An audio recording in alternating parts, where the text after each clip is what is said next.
Welcome to our podcast, Fear Less, Do More.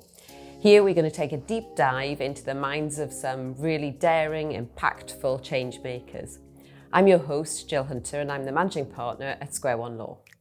In each episode, we're going to meet some innovators, some trailblazers, and we're going to talk about their successes, their fears, their challenges, and their lived experiences. We're going to understand their secrets to their resilience and their source of their passion, so that we can understand what drives them to achieve. These are all leaders who inspire us to step out of our own comfort zones and fear less, do more. Hi, and welcome to this episode of our podcast, Fear Less, Do More. Today I'm joined by a really interesting woman, Nicola Jayne Little, and she's probably best known as the owner and founder of a number of businesses, but one in particular that I associate with her, which is Celebrate Difference. Perfect. Welcome, Nicola. Hi. And thank you for joining us today Thanks to for talk having us. about your journey. I'm so excited. So am I, that's good. There's two of us. As I said, the business that I associate you with the most is Celebrate Differences. Mm-hmm. Does it do exactly what it says on the tin? Celebrate Difference, and it's even drawn on my wrist. It's even tattooed, the only one I've got. It is there purely and only to celebrate all of our different brains. Those of us who are neurodivergent, ADHD, autism, dyslexia, dyspraxia, if you're not familiar with the term, and it is there to champion people who maybe have had difficulties but who are superhumans too. So yes, we live by the name of our business. Brilliant. And how much of your own sort of personal experience has shaped what you do? It's all through my lived experience. So I think I'm up to business about number 9 now, right? So that's been for the last 15 years. And then, unbeknownst to me, although having always known I was different, I didn't know why, I read this blog post, Facebook, and I was reading away thinking, well, if you take that lady's name out and put mine in, that list of things that are wrong is me, those challenges. So obviously I went on to super ADHD mode, did all of the reading and the looking, and my husband came home and I was like, right, I've got ADHD, by the way, so I need to take this to Liverpool. I need to be diagnosed now. I was 45, so I've lived a life of struggle and brilliance and all the stuff that everybody has, but I didn't ever know what was going on for me. And then took a while to then come to terms with the news and the information. I was then diagnosed dyspraxic. I'm very likely to be autistic, apparently. Everybody keeps telling us I am. And so off we went with, well, if I find out at 45, 46, there's a lot of other people who are like me who need a hand. So then I launched this social enterprise, and that was 18 months ago, I think, coming up 2 years. And here we are. And here we are with 12 members of staff nearly in a year. And are all of them neurodivergent? Well, if they're not, they're pretending. No, yes. So either not all of us are diagnosed, but self-aware, self-diagnosed, if you like. Apart from 1 or 2, maybe, yes. And those who aren't or don't recognise that in themselves, their kids are. Yeah. So we are a family, a workplace of neurodivergent adults, rubbing along with all of our challenges and wonderfulness. I think that's really important, though, isn't it? That you've got that. That's really authentic, and it's having that lived experience means that you can relate to the people that you deal with in just a completely different way. And I think my son has ADHD and dyspraxia and is autistic. It's the best collection of letters ever. You've got like all the letters.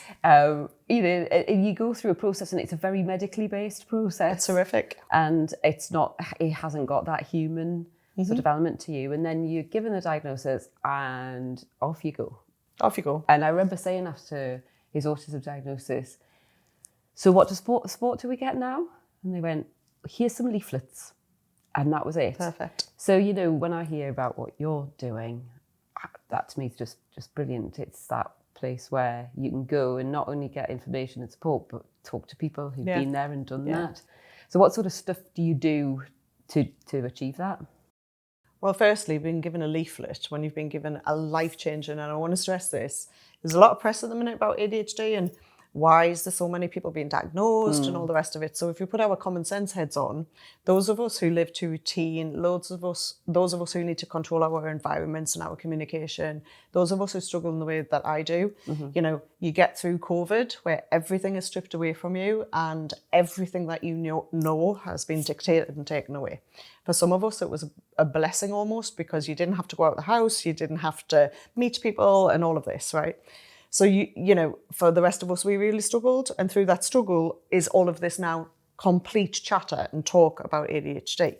And you're there in these moments where you're like, where do I go next? So I went online. I went to find other people like me. I put myself in those communities and realised how much struggle there was for everybody, right? And so, you know, I got my own support, which is it's called Access to Work through the government. So I am now fully supported so I can thrive at work. And then thought, well, I'm working with a couple of hundred self-employed people. There's got to be some of that community would deserve and need the kind of support that I now get. And so off I cracked, and that's it. So we will do anything from monthly training, support, one-to-one conversations, Facebook groups exploding everywhere, access to work applications and taking people through that process, finding coaches, finding any kind of support that we can through our lived experience, you know, talk about and give, and have turned that into a social enterprise. And like you say, there's been loads of press around, particularly around ADHD, about, you know, it's been overdiagnosed, and this person was sent to 3 different doctors and 2 of them said they had ADHD and 1 said they didn't, so therefore the other 2 must be wrong. It's, you know, there's a lot of noise around it, and I can see the harm that causes. Yes. Where people start to discount that and say, well, it's not a real thing. It doesn't really exist. It's just, you know, you have it with children, they're just naughty or they're just badly behaved.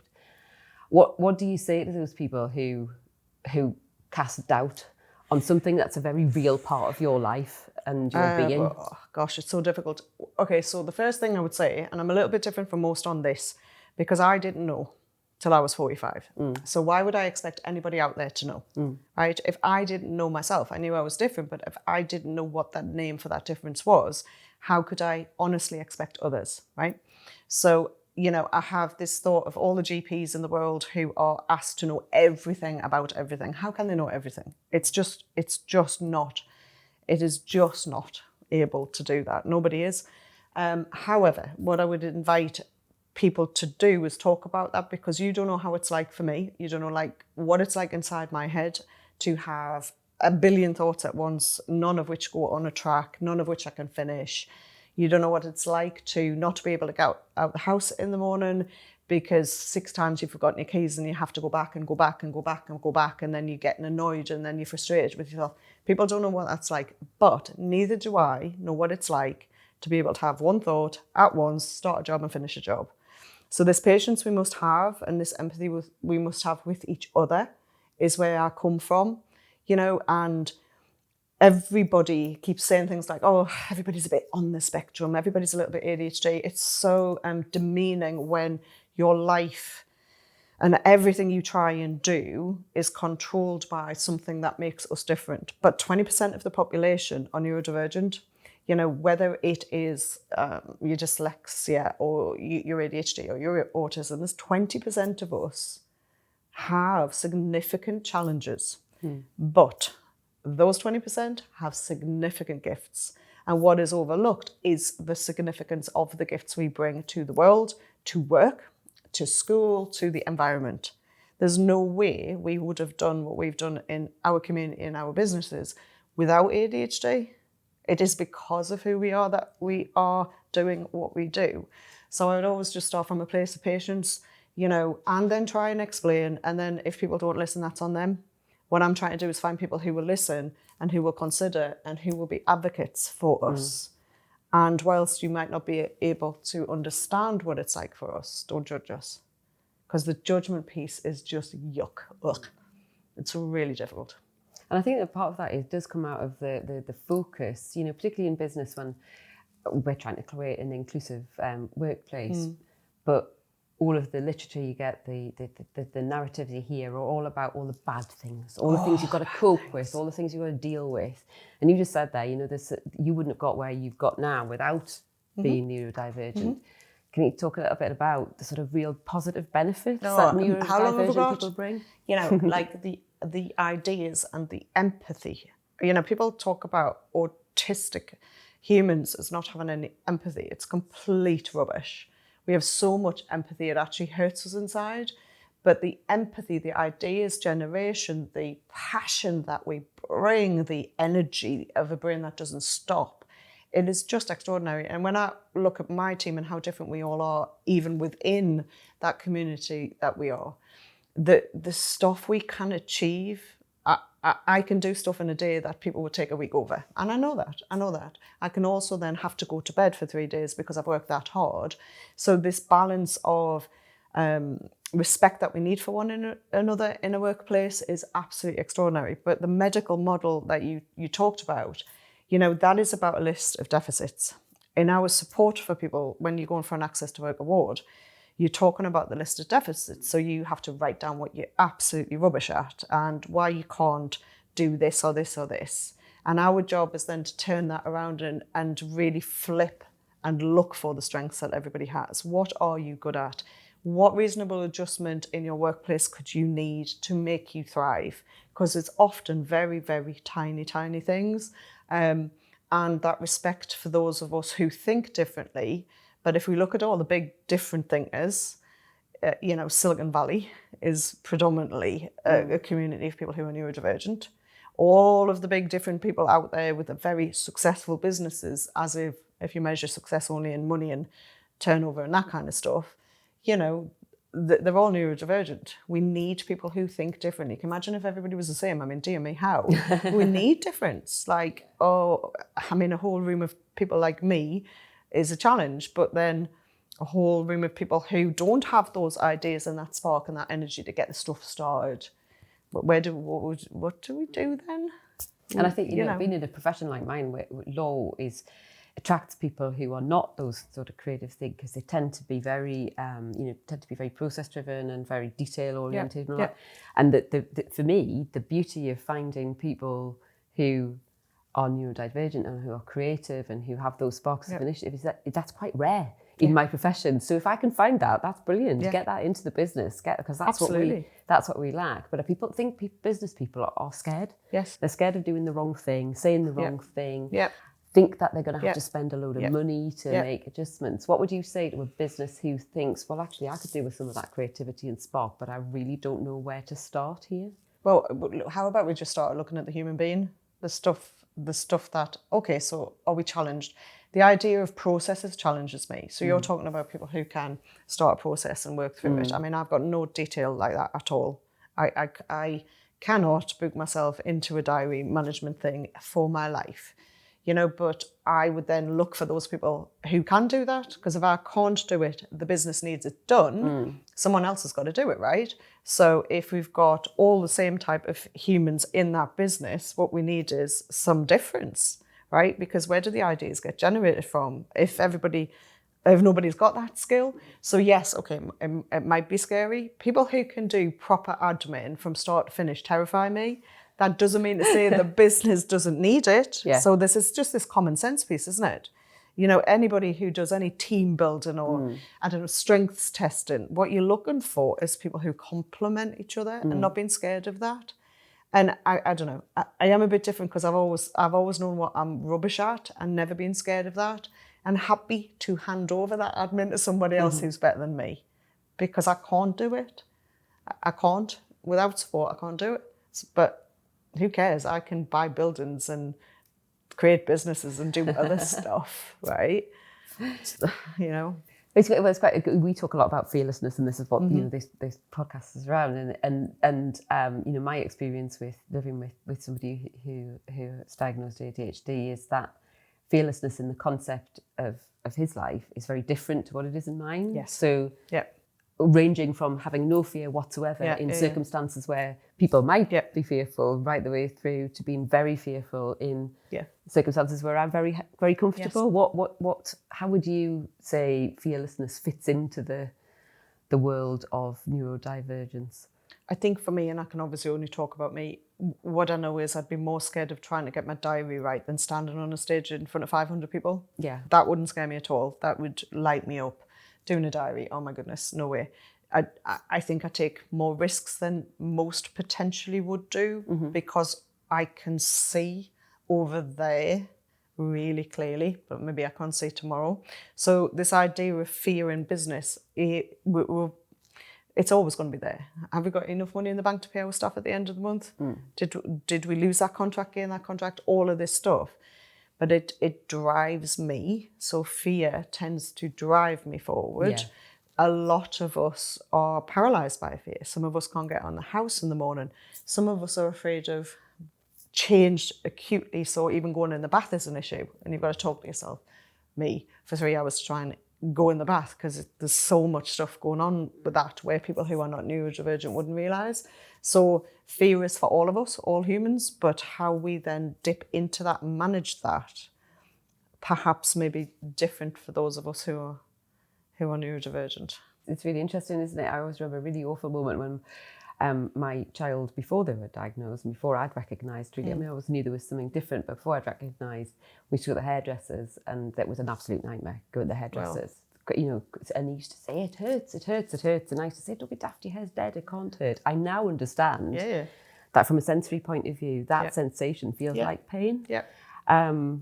And so the fear was around, you know, going to the hairdressers. I thought it was just because he didn't like the environment, didn't like the woman, you know, but it was the actual thing that was happening. And I think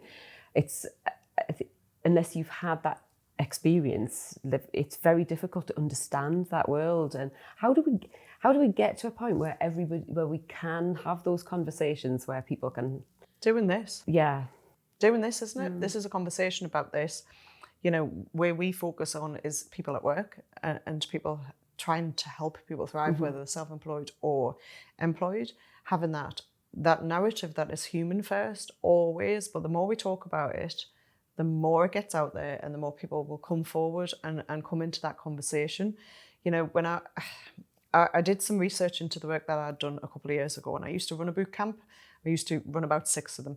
And so there was about 8 or 9, 7 people in each thing, and we all came together every single month. And over those years, there were 60 people. And 40% of them are now diagnosed. But none of us knew at all that we were different in that way when we started working together. 40% of them are now diagnosed. So there's this thing that we come together, like it does attract like, and there is this conversation that I started because someone else started it and I read hers, they read mine, and 40% of those people are now diagnosed and their ripple effect has gone through. And so they talk about it and then other people recognise those things for themselves. That's what we need. And I mean, not all of us, because it's a very private journey to stand there and share. But if some of us do it, someone else will do it. And it passes to the next person and the next person and the next person. It has to be through, you know, communication and conversation. But like you said, people make such massive assumptions about people with autism, for example, that they've got no social skills. That's, you know, that they hear that all the time, they've got no social skills. And all kids with ADHD are naughty, all of that. There's real sort of stereotypes out there. So I think the more you can showcase that there is a spectrum within each of these things, and everybody's different in the same way as neurotypical people are all different. I mean, we're just all different, right? So one different. day, perhaps the language will change. People are people, humans are humans, right? And we all live and breathe and die, and that's the crack. And what we do in between that point and that point, the language is really challenging for a lot of us in this community where we are labelled or that medical model or you can't do this or there is that assumption and then there's all the infighting within the community itself about, you know, have I got autism? Am I autistic? And if you ask people, they'll say, I'm autistic. I don't have autism. You kind of just put it down and get rid of it. It's not a disease. I'm autistic, right? So the language that people use is really, really important. And the discussions we all have to have are about that language. But it's about respect, isn't it? It's about respect. You know, we have a lot of communication now about pronouns and respecting what pronouns somebody would choose to use. you know, depending on the colour of our skin, how we talk about that. And it is a frightening place to be. But if we don't learn, you know, if we don't learn and talk about it, then we're just likely to just upset everybody throughout our lives. And yes, that's a challenge. And I think for me, I'm always comfortable with people who don't know anything about this, who will have a conversation about it. But once you know, what you do next is what's important to me. Because if then you choose to disregard what someone said to you, then that's just not pleasant, right? So once you know something, act on it or try your best.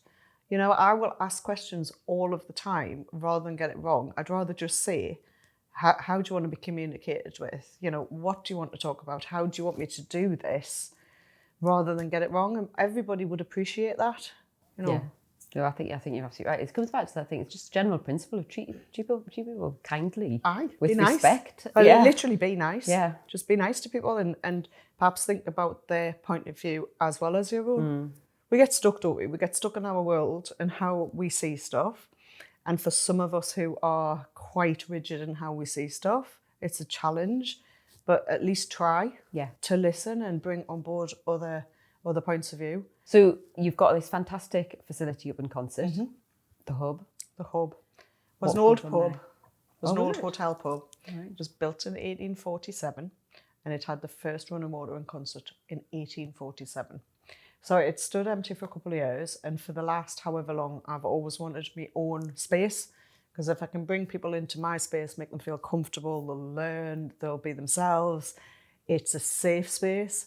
So I've been wittering on through all of my business journey about sparkle towers and minty towers and all the towers. And then an opportunity came along. And so we bought this very rundown, very old building and have spent every weekend ever since pulling it to bits, painting the walls, fixing the leaks, changing the tables, doing all the stuff. And it's lush. And people come in and comment on the vibe and how you feel it. And every person who comes in with any training or networking or whatever we do, they will say it feels safe. And that's an extraordinary compliment for me, where people can come and go, oh, I can be myself in here. I don't have to be unsure.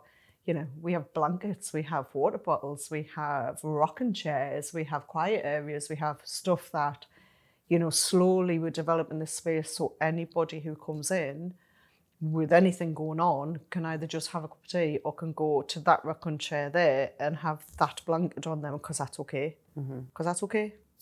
I mean, if you see us as a team of staff, at about 3 o'clock in the afternoon, the blankets are out, we're on the rocking chairs, we're like stomping about. 3 o'clock's a bad time for us on the afternoon, honestly.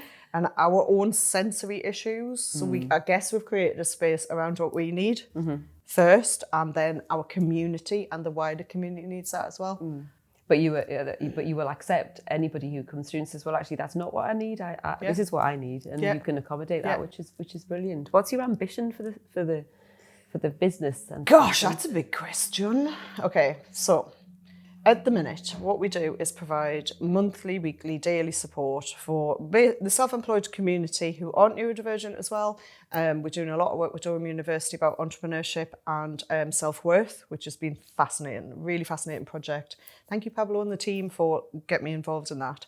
So we've got this piece where in entrepreneurship, where we all have those bad days or our expectations aren't met, we don't know how to move forward. We're developing a program which is pretty much closely linked to what we've already always done to absolutely meet that need. So that's in my business club, but that links very closely with the expansion of Celebrate Difference. And my absolute dream is to have diagnosis on site. So I've converted one of the rooms. So hopefully we'll get all the registration necessary. And then these appalling waiting lists, maybe we can just chip in a bit. So come the autumn, we will probably be up and running to do first line support on that. And then next year, have a clinical offering. So you can come to us, you can get your diagnosis should you wish. We can then put the support straight into place in work and in home life for you, help you get coaches, help you just have that whole rounded experience. And then you can buy some beautiful products from the neurodivergent business owners and all the self-employed people we've got on the shelves too. So, for me, it's really important if people want to know who they are and their journey to that is through diagnosis, that we would be able to offer that. And then there's all the schools to work with and all the doctor surgeries, and then there's all the kids we need to start stuff for and all the family stuff we want to do. I mean, it just doesn't stop. We just want to help people. The more we can, the better. What's your view on self-diagnosis? I mean, I was self-diagnosed from the age of 10 with, I am different. People call me things. People have called me bossy or this or that or the other. And I have always known that there was something different about me, right? I didn't have a name for it. I didn't know what that was. But I have to say, I'm more inclined to enjoy knowing what it is than what I thought or was told it was. So if people genuinely see the things that we all struggle with as them, I'm not going to discount that ever, ever, ever, ever. I think for me, I had to have the rubber stamp on that. I had to know it wasn't what I'd made up in my head. Yeah, and quite often we're the best. The number of people that you hear on a medical front who say, I just knew something was wrong, and I went to the doctors, and I had to push, and then eventually they went, oh yes, and it's no different. It's no different to that. And I think also when the waiting lists are so long, like they are at the moment, I think for adult services now it's between 2 and 4 years. Yeah. I mean, I've heard 7. Yeah. In some cases. To anybody listening, right? Why would we make this stuff up? No. Why on earth would you want to wake up one day and go, I've got ADHD? And think that's a good thing? Why would anybody want to do that? Because what you're talking about is a list of real challenges in your life. People generally aren't going to just give themselves a label or say that they, resonate with something just because it's trendy. Nah. I agree. Well, I mean, maybe there are 1 or 2 in the world, but... Yeah, there's always going to be somebody who views things in a very, very different way and thinks that that's But that could be anything for anything, couldn't it? Yeah, absolutely. But you cannot make this stuff up. And you should, and my view is, you don't punish the people who have genuine challenges to deal with just because 1 or 2 people might be trying to take advantage of whatever advantage they think there is to I'm not sure. there. I mean, apart from being super brilliant, I'm not sure that there are a lot of things that I've been through because of how my brain works that is an advantage for anything. The struggles are real. Absolutely. Absolutely. Yeah. I think one of the really beautiful and impactful things that you did recently was you had your umbrella project. Wow. Oh my God. So ADHD Foundation, big shout out to Tony and the team. Dr. Tony Lloyd is just the biggest inspiration. So they are the biggest charity in Europe for neurodivergence, but specifically ADHD, right? It's where I got my diagnosis in COVID in Liverpool with nobody around. It was terrifying. All of it was terrifying. So every year they do the Umbrella Project, which is you buy 25 umbrellas. Thank you for chipping in and sponsoring one. It's awesome to have your support. You buy 25 different colour umbrellas and they go up somewhere. So you might have seen them in towns where between shops they're strung up or whatever. So we were like, we've got to do this. We've got to get these 25 umbrellas up somewhere. And we've put them inside the hub and it is just amazing, the conversation that has started. But it just looks really beautiful because you've got like loads of coloured brollies all over your ceiling. And for us to support that has just been an absolute gift. Also, we've had a number of people coming to us since they've seen it and they want to do something with us now. So now I'm looking to see if I can fit any more umbrellas in our building. I don't know if I've got enough ceiling space, but how we can work with other businesses in Consett and around and try and get mini installations all over the place. Yeah. And it's supposed to be a once a year thing, but neurodivergence is year long, day in, day out, 24/7. So I want my brollies up all year round. It has been such a great thing to be part of. And people will come and go, hey, look. And then you've just got that chance to talk about difference. And your other businesses, are you still running those? Well, I'm trying. Not all 8 of them. Well, no. I've got 3 currently. Yeah. So there's Mint Business Club. So yes, I am looking to actually get more support on that one. Celebrate Difference, obviously, with the team, and the hub as the building, and it's a separate limited company in its own right as well. So I bounce between all three, bit haphazardly, maybe a bit of chaos, but yes, I try and give each and every one of them my equal attention, which is difficult. It really is. But the team and the structure we've got, we all chip in all circumstances, so it's pretty cool. Sounds like you've got a really, a brilliant team ethic and a really good culture there. Yeah, we try. What would you like your sort of legacy to be? I mean, there's a question. I'm not suggesting that you're about to shuffle off on anywhere. Do you know what? I got a postcard printed up that says, make a difference, ironically. And it was, if I can affect one person in one day, that'll do. I can go to bed happy. Because I talk to lots of people, we do lots of things, but for some, if it's one person that has made a true difference, then that's what my thing is. And on we go. I have a KPI, which is a Goosebumps KPI. So key performance indicators in your business, how much money you're bringing in, how's your marketing done, how's this, what's your revenue, and mine is, do I sit in front of someone and have goosebumps? Do you make me goosebumpy and excited? That's brilliant. Because that for me is like my life, and then I can go off and do my thing and jump about and try and create. But it's a real thing for me to trust my skin when my skin is telling me that this is a really good, cool thing to do. Can I just help a few more people? Thanks very much before I pop off. Yes, that's what I'd quite like to do. And outside of work, what? There is no outside of work. There is no outside. There is holidays and there's work. So holidays.